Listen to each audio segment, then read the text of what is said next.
મુખ્ય આરોપીની ધરપકડ કરવામાં આવી છે। સુરત શહેરના લિંબાયત પોલીસ સ્ટેશન વિસ્તારમાં હત્યાનો એક બનાવ બન્યો હતો, જેમાં 3 વ્યક્તિઓએ ભેગા થઈ અને એક ભોગ બનનારની હત્યા કરી હતી, કે જેમાં 3 વ્યક્તિઓએ ચપ્પુના ઘા માર્યા હતા। એમાંથી 2 વ્યક્તિઓ પહેલા પકડાઈ ગયા હતા। ત્રીજો, જે એનું નામ અબરાર ઉર્ફે લસ્સી છે, એની ધરપકડ પોલીસે આજે કરી છે અને આજે એના ફર્ધર પોલીસ કસ્ટડી પણ અમે મેળવી છે। ભાઈઓ દ્વારા અત્યારે એના જે રિકન્સ્ટ્રક્શન પંચનામું એ કરવામાં આવ્યું છે। સ્થળ ઉપર આવી અને અબડારે બતાવ્યું છે કે એણે કઈ રીતના હત્યા નિપજાવી, કયા લોકો એની સાથે સામેલ હતા, ક્યાંથી ક્યાં એની મૂવમેન્ટ હતી, કેમ કે એને 3 જણાએ ભેગા થઈને અને ક્યાંથી ક્યાં આવ્યા હતા એ તમામ વિગતો પોલીસને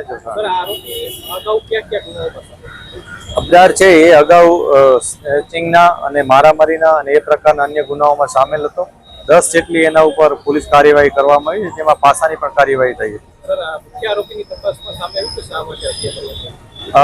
જે આ 3 વ્યક્તિઓ છે એ લોકોએ કબૂલાત કરી છે કે એની સાથે અન્ય એક વ્યક્તિ અશફાક ઉર્ફે કૌવા છે, એ કૌવાના કહેવાથી આ લોકોએ હત્યા નિપજાવી હતી। જે અશફાક છે એનો ઝઘડો જે ભોગ બનનાર સાથે થયો હતો થોડાક દિવસો અગાઉ, અને એનો બદલો લેવા માટે જ એણે આ તમામને કીધું હતું। આ 4 મિત્રો છે, આને ઉપરાંત અન્ય આરોપીઓ પણ આમાં સંડોવાયેલા છે, જેની ધરપકડના પ્રયાસો પણ અત્યારે ચાલુ છે।